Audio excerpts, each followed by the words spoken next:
Hi, I'm Dave from Rabbit Wolf Games. I am Chris from Deus Ex Machina. And we're here today to talk about top 5 die placement games. Had to check my notes. Yes, now, unlike the previous one, this is a specific mechanic. Yes. It's not a die rolling game where you roll some dice, and it's not a Yahtzee game. It's one where you literally put dice somewhere on the board after rolling them. Yeah, but my Yahtzee should have came in there a little bit. So, but we'll see how this goes. Okay. All right. All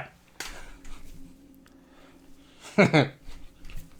Once again with the scissors. You got me. No, you got me. I can't seem to get trident out. Anyway, no, you got it. You won. You smashed my trident. All right. Because we all know rock beats trident. Can you smell what the rock is cooking? If it's King Poseidon, it would be sushi. I thought you were talking about the game. Like I'm trying to get the game from that. Number 5, Pulsar 2849. For me, what? It's a die placement game. I wasn't really counting that one, but okay. It's a stretch. Yeah, you are placing dice, but it's not a player. It's not a player control die. Like you're not. All right, no, go ahead. No, I okay, sure. Not much to say about this game, only because it's not necessarily one of my favorite games, but it comes in, die placement is a hard one to like. I thought it was, and then I found 5 pretty quickly. Oh, okay. Well, turns out it's one of my. I've also said die placing is one of my favorite mechanics. Yeah. So it wasn't hard for me to find 5 games that I liked. Nah. So yeah, for me, just Pulsar 2849. So number 5 is his place. Yeah. He doesn't really have 5 great games. No. Right off the bat. I'm hoping 4, 3, 2, and 1 are great games. Yes. All right, moving on. Number 5 is Apocalypse Chaos. I mentioned this on a previous list, assuming we don't know this could be coming out in weird order, or otherwise spoilers. It's going to show up on another list. Apocalypse Chaos is a cooperative game. It absolutely is die placing. Every character gets 5 dice to roll, and all the same symbols, but your tableau, like your character board, uses those dice in slightly different ways. Mm-hmm. If you put a gun symbol on one guy, it does 2 damage. Put a gun symbol on another guy, it does 1 damage. Mm-hmm. If you put a shield symbol on the character I usually play, he gets 2 shields. Put it on another guy, he gets 1. You put a second of the shield symbol down, I go up to 4, he goes up to 3. So it's one of those situations where some people are better than others. But I love the fact that in a 4-player game, you can mix your dice. So if I roll 5 dice, I can give you up to 2 dice. And you can give me up to 2 dice. I can have up to 2. Nobody can have more than 7, and nobody can have below 3. So you can never have less than 3. You must always have 3 of your own dice. But you could have potentially up to 3 more or 4 more of other players' dice. So if you have 4 characters, you're constantly working around your symbols around, hoping. Because you roll 2 characters, you all could roll badly, and then the whole game could be over. But at 4 characters, this is the reason why the game doesn't scale very well. That's why you should always play with 4 characters. If you roll all 4 characters, then you have a lot more options to work with. But it's absolutely a die placing game, very cheap, $35-$40 for the game, maybe around $40 for the game. That's number 5 pick, Apocalypse Chaos. All right. So my number 4 game is Roll for It. Oh, is that not really die placing? Yeah, it is. You roll them and you place them. I was going I was pushing very specifically for you got to put the dice somewhere on the board. But the table is the board and roll for it. You're just kind of shoving your dice in this. All right, okay. So what can you say? Yeah, roll for it. It's roll for it. Yeah, I don't know what else you can say about it. You roll for it. For it. You roll and something about dice. It's kind of Yahtzee. There you go. Star Trek 5-Year Mission better be on this list then. If you're going to put roll for it and not Star Trek 5-Year Mission, I'll be very upset. Forgot about Star Trek 5-Year Mission. That's why it's not on the list. My number 4 pick is Star Trek 5-Year Mission. Because I, unlike him, remember that there's a better game than Roll For It called Star Trek 5-Year Mission, which has got more mechanics, is more fun, is cooperative, and has at least a semblance of a slapped-on theme. But at least there's a theme there. Star Trek 5-Year Mission, where you actually play characters with abilities, you roll dice, it's cooperative. Roll for it is fast, you roll for it. Or in case what happens is 3 people are just constantly rolling for the same 6 symbols, and then one guy is just like, "Oh, grab this, grab this, grab this." By the way, while you guys were bugging around for that 20-point card, I won the game because you're all losers. Yep. Searching 5-year mission is co-op. You can win in any game because you can just play until you gas out, and then you simply score yourself depending on how far you got. You got all the way to 20 cards, or 18 cards, you're an admiral. And just keep on going. Yep. That's Star Trek 5-year mission, which should have been on your list. It should have. Yeah, really? Do you want to flop? Oh, no, it's just better swap. All right. Number 3. Role player. I wouldn't have put role player on the list. Why? It's rolling, you're placing. Yeah. It's the ultimate die placing. Yeah. You're not gonna like my number 2 then. It better not be the expansion. That's a different game. You better not put... Otherwise, you are really reaching if you put the expansion for role players number 2.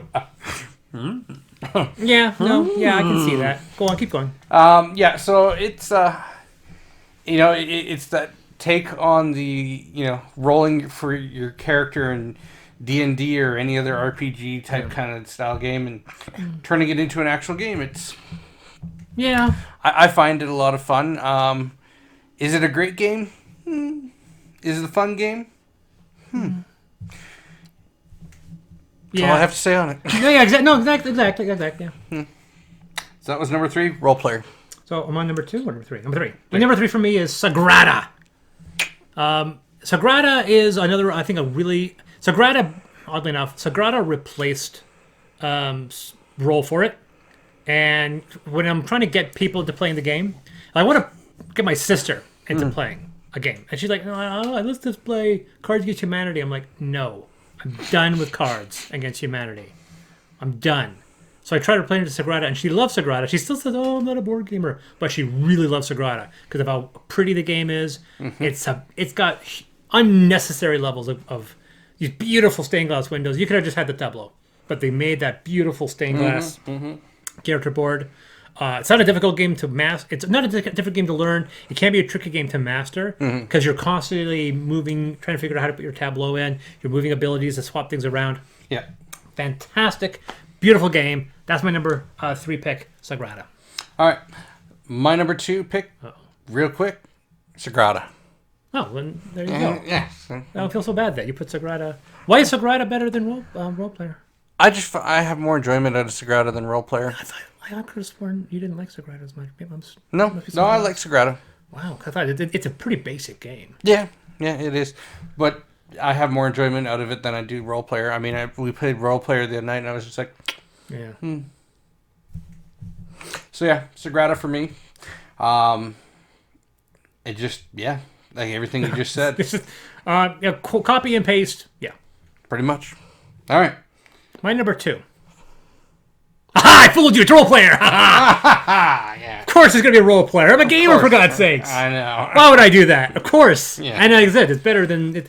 It's Sagrada's mechanic. It's one of those things where if there's a great movie that comes out, there's usually at least one writer or one director that goes, damn it, why didn't I think of that? I remember there's a story about James Cameron when he saw Star Wars. He wanted to be a filmmaker. He saw Star Wars. He's like, damn it, someone did it. That's what I wanted to do. I wanted to create that big space epic. And they joined Hollywood and actually ended up working on Return of the Jedi, and the rest is history. And that was my thing. When someone's like, oh yeah, there's a completely competitive die placement game called Role Player where the entire game is making characters. I was like, son of a gun, why didn't I get that out? Why didn't I think of that? Make the entire character creation process. Because people do that. Some people just sit there and they make characters all day. Yeah. People love. One of the things Brittany loves doing that. When you're making a big campaign, you're prepping for everything. People think, oh, then we have to sit there and make characters. Any good group of gamers, the one thing to look forward to is sitting there with their GM and all of them working together and making characters. Anybody who makes characters privately, you're not following the spirit of the game. You make characters, you should make characters communally with your friends, with the GM there, so you all understand what's going to happen. You can all make your characters bounce off each other, get great ideas, feedback. It's an incredibly fun experience. Turning that into a competitive experience was brilliant. Yeah. Minions and monsters can eat a dick. It's nothing bad. They threw in some neat mechanics. They fixed certain elements with the core game, which I liked. Oddly enough, some of the alt rules for a role player are actually, I feel, better than presented. They mitigate some of the early round randomness and make the game more fair. Minions and monsters are like, now we're going to take role player and add monsters you can fight. And I'm like, but then it just becomes the spirit of your game is that you make the entire game creation process character generation. If you wanted to throw in, if I was going to do expansion for role player, I would have added an element of making the character at higher levels. So you're adding in levels ahead of time, doing epic level feat, incorporating more of the rule structure by having to do other class features along the way. Because you're just making the character at first level. Making the character at fifth level when you're adding in level and class progression. The last thing I would have done is put in actual combat into the game. I would never have done that. I would have kept that theme and made it still that. But the game itself, role player, oh my god. Yeah. I would have loved it even better if he actually made the character boards look like 10-year-old weathered character sheets with like eraser marks and coffee stains. If he'd done that, that's it. I would have just handed him some money and just said, you know what, that's a great idea. That's it, role player. What can you say? It's a great game. All right. Number 1. Snip, snip, snip. Ah, you cut my finger. All right. My number 1 for die placement, Pandemic the Cure. Damn it! I forgot about that one. I forgot about Pandemic the Cure. Oh. Yeah. Where would I put that on my list? I'd say I'd put Pandemic the Cure between Star Trek 5-Year Mission Sagrada. It'd push Apocalypse Chaos off. Yeah. Go ahead. Yeah. Pandemic the Cure. For me, it actually it erased Pandemic from my shelves. Yeah. Honestly. It's the better game. Yeah, I have more fun with it. Why don't people say that more often? No one talks about it. So it's Pandemic Legacy this, and look at the Pandemic Tides of this, Tides of Rome, and Pandemic this. It's like... Yeah, no, it erased Pandemic from my shelves because I can more easily pull up Pandemic the Cure and play it. Yeah. It's not there's something... I know it's about viruses. I know it's not a soul crushing. What it is that it's that game of chance, because in Pandemic it's like you have 3 actions or whatever. 4. It's 4 actions. Okay, well, I'm gonna go here. I'm gonna take this cube off. Maybe I'll go here, take this other cube off, and yeah. There are rounds where you can't do jack. Whereas like, Pandemic the Cure, you're just like, yeah, wow, yeah, woo! When your round starts, the infinity is in your hand. Yes. There's never a point, but there's certain turns like, well, I can't do anything in my turn, so I guess I'll do this, and I'm done. And it's also pushed your luck, right? Because you're just like, roll. Ooh, no hazards. All right, let's try again. Oh, yeah. Sorry, guys. It is. We're gonna say. I think we're gonna be in agreement. We're gonna say this now, and people are gonna hate us. It is better than core Pandemic. I will agree. Yeah, it is better than. We've stated it's fact now. Yep, I agree.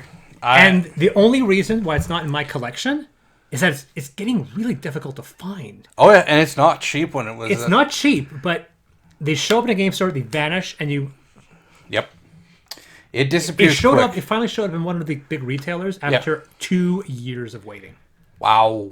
Like literally, I got the notice like, "Hey, Pandemic the Cure's back." It's like, "Wow, really?" And I was like, "Oh, right, 55." It's like, 55. Well, see, I found out about it because Chaz mentioned it in one of his one of his YouTube videos the one day, and I was just like, "The what now?" The what now? And looked and found it, and I watched some videos on it. I'm just like, yeah, add to cart. And I'm like, what's that you say? Because Chaz had just mentioned he got the expansion. And I'm just like, yep. Found the expansion that same day. I'm like, add to cart. I'm gonna try the expansion, man. Yeah. Oh, it's worth it. Yeah, it comes to a point where like I've been railing against the Pandemic mechanic for a very long time. I think it was a good game at the time, but like Monopoly, it's like one of those things where okay, push it aside, do something more. The innovation has passed. Yep. The Cure was that innovation. Oh yes. And I don't understand why we're not exploring that space more. Yeah. And for me also is that it took some of the complexity out. Because it added some in, but it took it out. But yeah. Because it's not the entire world, it's 6 little circles. Yeah. So yeah, that's my number 1, Pandemic the Cure. Good choice. No, I wouldn't put it number 1, and it'd definitely be on my list. My number 1 is one of my all-time favorite games, period. My watch dying. Battery's dead. Alien Frontiers. I went looking for Alien Frontier. Like, it took me like a long time because no stores had it for sale. I didn't want to buy the big box, and I ended up buying all the freaking expansions anyway. So and you just bought the big box. Well, the big box was actually difficult to find. Oh, okay. This was before I discovered some of the online web stores. This is back when I first starting my gaming process, and I was calling store. I wasn't going online as much. I couldn't find it on Amazon, and I found it in one game store in Vancouver. I was in Vancouver for 2 days. Citadel. Nope. Okay. I went there for that one thing, bought it, and I was just I literally carried it for me all day till I got back home. Played it at my brother's place, and I had already played it online on the Tabletopia. Oh yeah. I was in love with it then. I loved it. I brought it home, played with it. I love the aesthetic. I loved the idea of how the game works. I love the fact that there's never a turn when you roll dice that they can't be placed somewhere. They could always be useful. I have never in my entire life played that. I've played this game quite a few times. I've never been in a situation where I have rolled the dice and the dice could not be placed somewhere. They've made it in such a way that every single round can be useful. Even if you may not be doing what you want, you're always doing something. And I also may want to stress, I have never lost the game. I have played the game with three different groups. I played with Nicole, my fiancée, numerous times. She's never beat me at that game. And I played with other people who are incredibly competitive, and they've never beaten me at that game. Unfortunately, it has a bit of a strategy. The strategy is, if you can go hardcore, wasting early turns to get more ships, yes, the sooner you can get your more ships, the easier the long game is. Yeah. A lot of people, they move things around, and I focus hardcore. If I can get onto the area to get more dice, the game becomes easier. And that's the only problem with the game. If you know that strategy, the game becomes a bit easier for those people who know it. But then if you have people who know the game, you're all fighting for that space. Yeah. But that's the core thing, getting on that space and getting your extra dice and doing it as soon as possible. Even at the sacrifice of not maybe doing something that you were planning on doing, the moment you have an open spot to put dice on there to get your ship, you do it. Yeah. But yeah, Alien Frontiers, absolutely love that game. Fair enough. All right. So for die placement, number 5 was Pulsar 2049. Number 4 was Roll For It. Number 3 was Role Player. Number 2 was Sagrada. And of course, number 1, Pandemic: The Cure. I should do like a song from The Cure. Number 5, Apocalypse Chaos. 4, Star Trek 5-Year Mission. 3, Sagrada. 2, Role Player. And 1 is Alien Frontiers. I probably would put Pandemic probably at 4. Which would push Star Trek 5 Mission to 5, but I'll leave my list the way it is. But yeah, that's it. All right. I've been Chris. And I've been Dave. And remember, the rules are just a suggestion. Play the game how you want to play it.